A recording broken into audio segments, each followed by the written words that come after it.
Giving up, letting go. Times we might feel compelled. Looking down from the heights that we have built all by ourselves. And there is fear of the unknown, but we cannot lose control when we feel like the world is against us.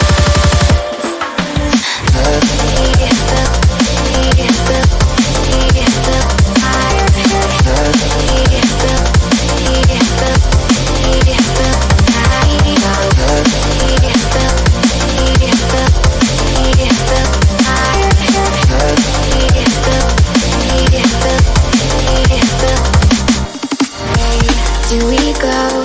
Is a question to ask. There are so many choices that it's hard not to look past. What is real and what is fake, and the